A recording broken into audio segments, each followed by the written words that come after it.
भारत का स्वतंत्रता संग्राम केवल नामी गिरामी नेताओं और रानियों की गाथा भर नहीं था। यह उस असंख्य आम जनता का भी संग्राम था जिन्होंने अपने पसीने और खून से स्वतंत्रता की नींव रखी। उनमें से कई ऐसे थे जिनके नाम इतिहास की मोटी किताबों में जगह नहीं बना पाए।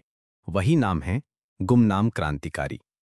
इन्हीं में से एक थी चुहिया देवी, बुंदेलखंड की धरती से उठी वो स्त्री जिसने 1857 की क्रांति में तलवार उठाकर अंग्रेजी साम्राज्य को ललकारा। उनका नाम बहुत कम दस्तावेजों में दर्ज है, लेकिन बुंदेलखंड और झांसी के आसपास आज भी लोकगीतों में यह पंक्ति सुनाई देती है।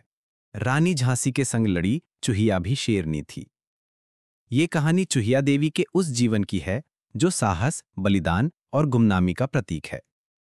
चुहिया देवी का जन्म 19वीं शताब्दी की शुरुआत में बुंदेलखंड के एक छोटे से गांव में हुआ माना जाता है। वे किसी कुलीन परिवार से नहीं थीं। उनके घर की हालत सामान्य किसानों जैसी थी। गरीबी, खेतों की मेहनत और पशुओं की देखभाल से भरा जीवन। उनका नाम चुहिया शायद बचपन की फुर्ती और चपलता की वजह से पड़ा। गांव वाले कहते, ये बच्ची तो चुहिया की तरह फुर्तीली है। यही नाम उनके जीवन का परिचय बन गया। बचपन से ही चुहिया तेजस्वी स्वभाव की थीं। जब उनकी सहेलियां गुड़ियों से खेलतीं, चुहिया लकड़ी की लाठी से खेलतीं और खेतों में पत्थरों को निशाना बनातीं। उनके पिता अक्सर कहते, ये लड़की लड़कों से कम नहीं। परंपरागत ग्रामीण समाज में जहां औरत का दायरा घर परिवार तक सीमित था, वहां चुहिया का हृदय आसमान जितना बड़ा और निडर था। बुंदेलखंड उस दौर में लगातार लूट, अत्याचार और गरीबी से जूझ रहा था। अंग्रेजों के कठोर कर, जमींदारों की ज्यादती और अकाल की मार से लोग परेशान थे। गांव की स्त्रियां अक्सर कुएं पर इकट्ठी होतीं और दुख दर्द बांटतीं। चुहिया देवी भी उनमें बैठतीं। लेकिन जहां औरतें रोतीं, चुहिया कहतीं कि अगर हम औरतें सिर्फ रोती रहेंगी तो हमारे बच्चों का भविष्य कौन बचाएगा, हमें भी लड़ना होगा। धीरे धीरे उन्होंने गांव की औरतों को यह समझाया कि औरत केवल रसोई और चूल्हे तक सीमित नहीं है, बल्कि वह तलवार भी उठा सकती है। 1857 में जब मेरठ से सैनिक विद्रोह की चिंगारी उठी तो उसकी लपटें पूरे उत्तर भारत में फैल गईं। झांसी और बुंदेलखंड भी इससे अछूता नहीं रहा।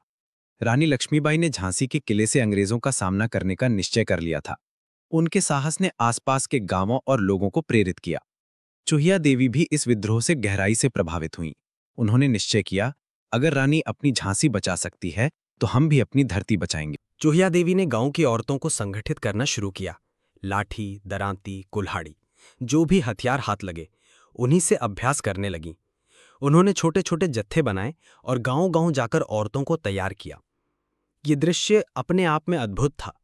जहां पहले औरतें पर्दे में रहती थीं, अब वहीं खुले मैदान में युद्धाभ्यास कर रही थीं। चुहिया कहती, हम केवल बच्चों की मां नहीं, बल्कि देश की भी मां हैं, और मां अपने बच्चों की रक्षा के लिए किसी भी हद तक जाती है। जब अंग्रेजी सेना ने झांसी और आसपास के इलाकों पर हमला तेज किया, तो चुहिया देवी ने अपने दल के साथ अंग्रेजों पर धावा बोला। लोक कथाओं के अनुसार उन्होंने रात के अंधेरे में कई बार अंग्रेजों के शिविरों पर छापे मारे। गांव की औरतें घूंघट हटाकर हाथों में तलवार थामे युद्धभूमि में उतरीं। कहा जाता है कि एक लड़ाई में चुहिया देवी ने अपनी तलवार से अंग्रेज अफसर का सिर काट दिया। ये खबर जंगल की आग की तरह फैली और ग्रामीणों का मनोबल दोगुना हो गया। अंग्रेज समझ चुके थे कि चुहिया देवी कोई साधारण ग्रामीण स्त्री नहीं है, बल्कि संग्राम की प्रेरणा है। उन्होंने चुहिया और उनके दल को पकड़ने की योजना बनाई। लेकिन चुहिया जंगलों और पहाड़ियों में छिपकर गुरिल्ला युद्ध लड़ती थी। उनकी रणनीति थी अचानक हमला, फिर छिप जाना। यह अंग्रेजी सेना के लिए बड़ी चुनौती बन गया। कई बार अंग्रेजों ने उनके गांव को जलाया, लेकिन चुहिया ने हार नहीं मानी। उनके शब्द थे, गांव जल सकता है, झोपड़ी जल सकती है, लेकिन आत्मा की आग कभी नहीं बुझ सकती। आखिरकार अंग्रेजों ने धोखे से उन्हें पकड़ लिया। कहते हैं कि किसी मुखबिर ने चुहिया का ठिकाना बताया। अंग्रेजों ने उन्हें घेर लिया। चुहिया देवी ने अंतिम सांस तक लड़ाई लड़ी। उनकी तलवार कई सैनिकों को गिरा चुकी थी, पर अंततः वे संख्या में कम थीं। अंग्रेजों ने उन्हें कैद किया और फांसी की सजा सुनाई। फांसी के तख्ते पर चढ़ते हुए चुहिया देवी ने कहा, मौत से डरने वाली चुहिया नहीं हूं मैं, शेरनी हूं, और मेरी हर बेटी शेरनी बनेगी। उनकी शहादत ने गांव-गांव में आक्रोश की ज्वाला फैला दी। भले ही चुहिया देवी का नाम सरकारी इतिहास में बड़े अक्षरों में नहीं लिखा गया, लेकिन गांव की कहानियों, गीतों और लोक कथाओं में वो आज भी जिंदा हैं। औरतें खेती करते समय गाती थीं, चूहिया चली थी रन में, हाथ में तलवार, अंग्रेजों का काट दिया उसने घमंड और शिकार। उनकी गाथा पीढ़ी दर पीढ़ी सुनाई जाती रही। बुंदेलखंड की माताएं अपनी बेटियों को यही सीख देती, चूहिया की तरह निडर कनो। चूहिया देवी की कहानी हमें बताती है कि आज़ादी की लड़ाई केवल राजाओं, रानियों या नामी नेताओं की नहीं थी। ये उन लाखों गुमनाम नायकों की भी थी जिन्होंने समाज और जाति की बेड़ियों को तोड़कर तलवार उठाई। वे हमें ये सिखाती कि वीरता किसी जाति या वर्ग की बपौती नहीं होती।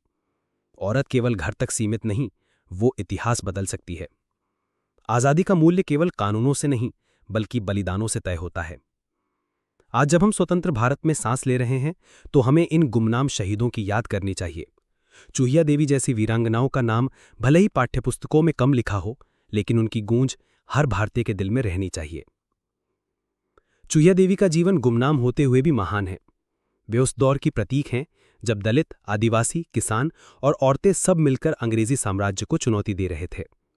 उनका बलिदान इस बात का प्रमाण है कि भारत की आज़ादी केवल कुछ नामों की देन नहीं, बल्कि यह करोड़ों गुमनाम वीरों की सामूहिक आहुति का परिणाम है।